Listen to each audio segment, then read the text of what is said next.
So, Jim, what apparently happened and how did we get here and what is the apparent story? Nothing happened. We didn't get here.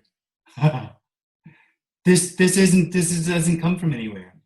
Time is a belief. It's an illusion. And the story is that there's time, that there's consequential time, that there's a sequence of events, which I then call my life. Time for the individual is actually hope. Hope that in the future I'll find what I think is missing now. When there's no individual, there's no time, there's no story. So, is this a hopeless story then? The story is hopeless because the individual is looking for something that it can't ever find, which is endless happiness. It's a dream. What is the story of me then? The story of me, it's time. And the story of me has certain basic fundamental components. And it starts off with a knowing, owning, which is then engenders seeking. And knowing and owning is the first experience of separation. Knowing and owning then comes out of that, comes the experience or the, experience is a good word, that what is has meaning and purpose. And that it's my job or up to me to find the meaning and purpose of my life. And that's my story. That's what me is. That's all me is. And the me, if you bring it down to what's happening, it is right now there's a feeling that something needs to happen for this to be what's longed for. And that's the illusion. Nothing has to happen. Why are there so many teachers that likes to talk about the story of me, the story of me attaining, the story of me getting enlightened? Well, if you assume that the teacher, a particular teacher, is a teacher of integrity, then what's probably happening is there's been a realization of certain aspects of an experience, an aspect of detachment, an aspect of I. So it is possible for the experience of I to realize God. That's the experience. I am God. I and God are one. And then there is a movement, a willingness or a want to share that, to tell people. Because I feel like I am now enlightened. I want to tell other people about how to become enlightened. And there's all sorts of realizations, that very powerful ones, that the experience that I can have. And then I will want to go out and tell other people about how to have them or what it's about. Why is that a little bit scary and almost like a cautionary tale? Because there's so many stories of teachers apparently, getting I am enlightened and all of a sudden have a shift or a change in their teaching, becomes like cult-like or becomes about money or followers. Why does that happen? Yeah. I don't know how that happens, actually. I mean, I just have to make something up, but it seems to me that the states and the realizations that people can have or find are probably somewhat inconsistent and still have that aspect of me in it, the knower and the owner of what's going on. So it's supreme knowing. So it still has to do with me, and I can only be about me. Everything that arises, when me arises, it actually is a cloud. There's no actual experience that arises in the body. There isn't ever anything really in the body. It arises in the appearance as a cloud of knowing and owning. So everything that is or isn't me is about me. And so if I have realizations, I've had them. And if anybody who comes into the purview, that will also be something that's either happening to me or not happening to me. So it'll all be part of my story of me or I am or whatever it is I've realized. And so they'll then be a part of that. And I guess there's an interaction going on there of power coming to the one who has realized whatever it has realized from the adulation or the recognition or whatever happens outside, and then that coming in and then going back out, and that sort of exchange. Thank you for that. There's a lot of teachers right now that speaks about non-duality and therapy. and especially a lot of Yeah. people kind of like coming about with trauma, that somehow this teaching of no teaching of non-duality has to be evolved and included with trauma sensitive training or some therapy. What's your comment about that? Well, I've actually just written an article on that, which hopefully I'll be done with soon, about how non-duality, the Advaita, has been appropriated by spiritual teachings and therapies as to take it. You must be taking it as a sort of a philosophy for you to think that you could apply it to something. And from this point of view, is that's a complete misunderstanding of what's being suggested. The suggestion that is that non-dualism is pointing to that which has no separation, which doesn't have an opposite. It's pointing to what is already, not what could become, or not something that's missing, or not a state that can be found. It's pointing to what is already. So there's no way for that to be used. I consider that applied non-duality, which is an oxymoron. To me, it's very contradictory. Therapy and non-duality. It's Well, very it's just a misunderstanding. It's taking it as a philosophy. It's taking it as non-duality being a state or something separate, which can be acquired. It actually is taking prisoner the individual, because it suggests that there's a real individual, which there's a real problem, and through its free will of its own, it will be able to find what it's looking for. So it takes it prisoner. I really like this messaging of contemporary non-duality. It's very rare to me, and it's very unique, and it's something that's Yeah, only been here for about 20 years. I don't think yeah, anything was like that before. So there was a different kind of communication about it. And for some yeah, odd reason, people right now are trying to take this contemporary non-duality and trying to attach it to Advaita Vedanta, or saying that yeah, there's a lot of argument about that. Um, yeah. and then Neo Advaita became a hot topic. What's the difference between Neo Advaita and contemporary non-duality? Well, I'm not a real, what do you call it, scholar on contemporary Advaita or Advaita Vedanta and the Upanishads.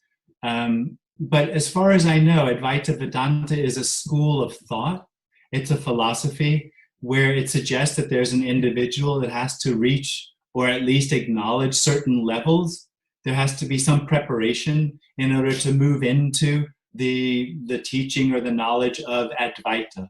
And contemporary non-dualism or non-separation points out that that whole experience of separation is just simply illusory, and there is no one to prepare.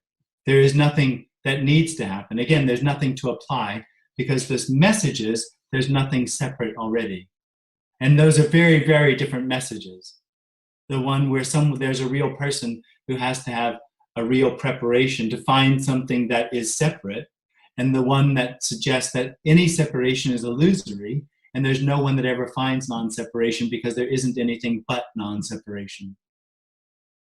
What's the difference between the no concession type of non-duality to a concession type of non-duality that tries to please the me? What's the big difference? Well, I don't think concession, what you called concession non-duality, is trying to please me. It comes from the only way someone could suggest that someone else could find something is because they feel either that they found something or that separation is real. And it's only from that experience that separation is real that there's a suggestion that being more conscious, more aware, by developing awareness or detachment could be a benefit in finding non-separation, can only come out of the experience that separation is real. The not concessionless isn't really concessionless as a choice. It's concessionless because it's been recognized that there isn't any separation. There's no way to create non-separation because there is only non-separation. Separation, that experience, is completely illusory. So that will never find non-separation. it isn't in essence separate either. It's an illusion. Thank you so much for So that. there's nothing to concess with. That's not a word. There's nothing to compromise. There's nothing to compromise with. That's the whole point. The no compromise is a better term than no concession. Yeah. I like that the meetings that happens with you, with Tony, is very much of starving the me. The me doesn't get a chance. And in contrast, a lot of the kind of like, if you look at like Byron Katie, or a lot of the people that, let's talk about your suffering kind of thing, or Jeff Foster. Yeah. Now, Yeah. and there seems to be a massive difference between the two. And and I think the suffering has a bigger audience because people want to be able to talk about the me nonstop. Yeah. And in your experience, talking about this, do a lot of people come to your meetings with sufferings? Do a lot of people come with sufferings or me stories? It doesn't go anywhere in the meetings because, like you said, the whole experience is starved, not with an intention to starve, but out of the recognition that the reality is there is no individual. So there isn't anyone to talk to about non-dualism. So that recognition that there isn't an individual and there is no one to talk to about non-dualism starves that experience that separation is real. And as far as the other people you mentioned and the other methods that you mentioned, the message there's nothing wrong with therapy. There's nothing wrong with any of that. There's nothing right with anything either. The only thing that's pointed out here, and there's no teachers being criticized. What is criticized and what the message does inevitably point out is that the suggestion that someone can find the end of separation is an illusion. And if anyone suggests that, then that message is misleading. But if someone's trying to help someone else because they have trauma in their lives, well, why not? Therapy seems to work. It's just limited to the illusory experience of the individual. Thank you. I like that. I like that because for me, this is my opinion. The no message is complete already. That there's no self. That's complete. That's just totally irrefutable. You can't that. And then how come there's this discussion right now, especially with I talk to so many speakers and teachers right now, that this is this way and this is that way, and that therapy should be a part of non-duality now. Okay. Well, I've just said that therapy, there's nothing right or wrong with therapy, but to suggest that therapy can lead to what is already is an illusion. It doesn't, it's just misleading. And it comes from a position, it can only come from a position that has the experience that duality is real and therefore can be overcome through personal effort, which is an illusion. Thank you. There's also I'm also noticing right now that there seems to be a confusion now with people talking about free will or determinism. Yeah. And some and this is what I've noticed, that some speakers would talk about that there is free will, but they come from a little bit more of the Advaita Vedanta or come from that suffering part. And then the people that the no concession or no, what was the other word that we came up with? No compromise? No compromise, that there's no free will. What is your comment about that? Well, there isn't anyone. So where would free will come into it? And I mean, the train's already left the station. All you have to do is read neuroscientists. They will tell you that it's obvious that the brain does it. It's a story that the brain does it, but still, that it happens in the brain. And then after a decision is made, that energy that takes ownership, that cloud comes in and has the experience that I made the decision. But then the train's already left the station on that. They already know. But as long as there's an individual, there is an experience of free will and choice. And if there's also an individual, there's also an experience of time and space. Real time and real space, yeah, Real space. absolutely. And you can't expect someone who is in that dream experience of real time and space, real free will and choice, not to, if they're a teacher, not to teach them.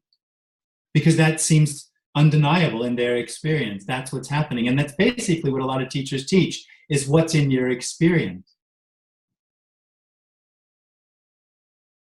Got it. Yeah. There's also a lot of teachers that have experiences through psychedelics. I think we talked about this the last time. And I shared you that my experience was I was just high. Yeah. Yeah. I tried DMT and I was like, okay, it took me to a different, mind space.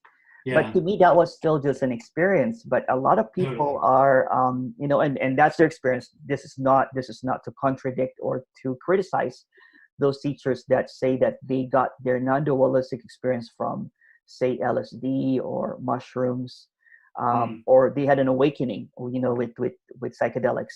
What's your comment about that? Well, for me, it would be an experience. If it's drug induced, it'll have to do with the brain, and it'll be an experience. It's quite obvious that the reality of not two-ness is not an experience. So a lot of teachers that are talking about the non-dual experience and not really talking about non-duality. Yeah. You can talk about non-dual experience is just another fancy word for a spiritual experience, which is also in the realm of the understanding of the me. So what happens to me is that, well, as far as I've seen, is that there's certain glimpses. And then when there's a glimpse, when there's no one, there's a glimpse of what this is without anyone in it. The timeless, unconditional isness that can't be named. And then a me comes back, or an owner, that cloud comes back and wants to put it in context, because that's its job, is to put everything that seems to be happening to it into context. And so it puts this non-experience into a context which it can understand, which it wasn't. And what that does is that separates that from this, which it isn't. So there is no real past glimpse. This is every glimpse. And as long as there's someone to own it, then that glimpse will be part of the story of the individual. It'll be put into a context. And if it is seen as an experience, then it's something they can tell you about, something they can share, and maybe even help you to find.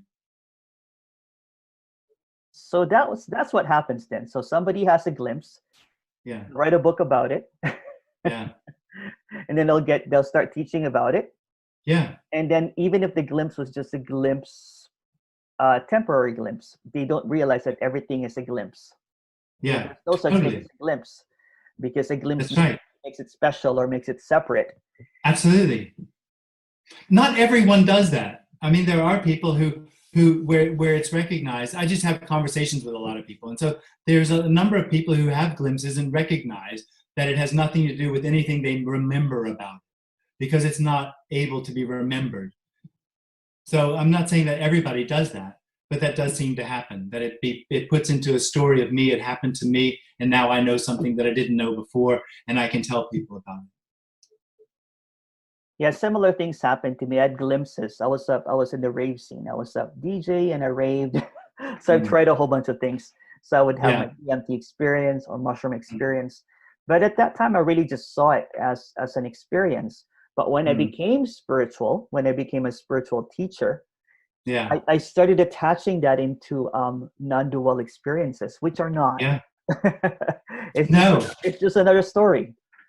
That is such a beauty of this message, is that when any sort of glimpses arise, or the end of me arises, it doesn't give any context. It doesn't give any overlay on some sort of religious concepts or ideas of what that means about anything. It lets it just be what it is, because there is no suggestion that it needs to be anything in particular. So it's just simply what's arising or what's happening as that. And that's such freedom. It is such freedom, because, I think maybe a few days ago, I was just walking down the street and I was feeling this beautiful experience of like being on drugs, walking into trees and everything. And in contrast, a couple of days ago, I was crying and having this experience of sadness. But there's no specialness. It's just an experience. Everything else is just an experience. And I think a lot of teachers tend to do right now is they'll have a big story about an experience, make that into a bestseller book, talk about the method, about teaching that and how to get there. And at the same time, not really understanding what is. No, well, nobody ever understands. Nobody understands it. Yeah. Yeah. It truly is an undeniable end of the need to understand what this is. It is. So can you say that, because there's no me, is there an end to suffering? A lot of people have this big question about the end of suffering. Well, so it depends what you call suffering. Because if you step on my foot, on the foot in this body, there'll be pain. So if that's what you call suffering, no, that doesn't end. If you call seeking suffering, then that ends. And seeking does have the effect, or certain effects on the emotions, in that, there's this cloud of ownership, cloud of knowing. When there's a seeker, everything arises in that ownership cloud, which has intention, meaning, and purpose. And so there's a lot of, I don't know what you call it, dealing with the emotions and thoughts, putting them into context, putting them into my life, pushing away, pulling them in, and manipulating them, trying to make them what they should be, rather than nobody doing anything and everything just being what it is. And you could say that sort of mental and emotional manipulation also is suffering, because it creates a dynamic where things go around in circles, and what should and shouldn't be, and how I should and shouldn't be, sort of an emotional straitjacket of meing, trying to be the way things should be, so that I can find what my experience says is lost. And that of course also ends with the experience that this is personal, or the experience that this is happening to someone. So in that sense, you could say suffering ends. But to say that there's no more pain, or no more sadness, or no more anger, I think would be misleading. Or an endless state of happiness, which is I think what me generally looks for, would be misleading. That's not the way it is. I had one of those glimpses maybe about 15 years ago that I thought that I was super happy, nothing bugged me anymore. And then I think the moment that one suffering came, I just got really, really upset. Like, I lost it. I had it, but I lost it. There's this sense of getting it and losing it, and it's just a cyclical pattern of not getting it and getting it over and over again. So is the end of the me the end of seeking? Yeah, absolutely. Period. Me is the only one that seeks. If there's no me, there's nowhere. The me is, in a way you could say, death. Me is also the experience of something else. So the me is always looking to add something to itself, as it's having the experience that this is somehow incomplete. So now I forgot the question. So the me is always seeking something else. Like I said before, one of the initial movements of me is something needs to happen, which is generally seeking. And when there's nowhere else and nothing else, where else would you go to look? That's not how it falls away, that there's a recognition that there's nothing else, but that whole me construct falls away, and there's obviously nothing missing. It's already complete. It's not the fulfillment of seeking. It's the end of the seeker, which is the revelation that this appearance is already indescribably what it is. I was watching a video before of a teacher that apparently got this and then had a breakdown saying that I don't have this. Yeah. Really honest on her part, which is really commendable, by saying very, very vulnerable of way of saying that, so a lot of teachers then, the me has not really ended yet. Yeah. Because there's still seeking happening, or there's still suffering happening. And so do a lot of these teachers know that there's still a me going, or do they think that the me has completely disappeared? Well, I don't know that anyone really knows. It's pretty obvious when there is no me. There's no doubt about there being a me or no me. But then again, when the me falls away, the falling away is completely unexpected. In essence, there's no really techniques. There's no really There's no me. there's no levels because there's no There's me. no me. That's right. Yeah, that's right. Yeah. So the whole thing that we're talking about, the end of me, the end of suffering, the end of seeking something else, death, that's just a story. That's just a story giving a context to an apparent illusion. Because really, there is no me. There's no me. There's simply this. And it is indescribably complete already. It's unconditionally what it is already. How come when this is so simple and so clear and yet so complex? It's not complex. Okay. That's true. How is it complex? I don't know. Actually, it's not. No. It's No. not. I mean, the description of me can sound sort of complex. There are actually just a couple of basic aspects to that me. But what can't be spoken about and what's longed for is just simply what is, which isn't describable. It's what is and isn't. It's emptiness arising. And it couldn't be more simple. And that is, I think you're right, impossible for the me to get a hold of, and therefore it makes complex theories about it. There's just nothing, like you were saying in the beginning, this message doesn't give anything to the individual because there isn't anything in it for the individual. It is the recognition that there's only what's happening, and what's happening has no hope for the future, which the individual is completely attached to hope that something needs to happen, something will happen, which will find or bring about what it feels is missing. And the message is, this is already complete. That experience is an illusion. There's nothing in it. And it's simple. Let me rephrase that question. It's so simple, it's so clear, but it's so much avoided. The me doesn't like it. It wants to avoid this clarity. It actually has no relationship to it. It just makes a story. If you listen to people, what often you'll hear is a misunderstanding of the message. And then they will attack that misunderstanding. I have yet to find anybody who understands what's being said and is able then to somehow move away from it or attack it.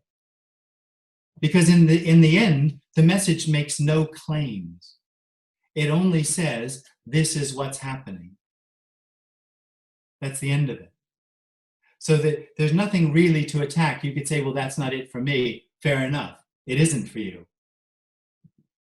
But as far as it having some claim which could be torn down, that just has to be a misunderstanding because it takes no position. The message has no position at all, except there's only what's happening. And it's a very impersonal message. Yeah. Very impersonal. And yeah. And I love it. It's just and it's something that can be talked about for hours about nothing. Yeah. And nothing personal. No. And no message, no agenda, no nothing. And it's just so liberating to talk about this freedom. Yeah. Whatever this is. And so when is the book coming out, Jim? Yeah, right. Who said I was writing a book? Rita. I need to talk to Help Julie. me here.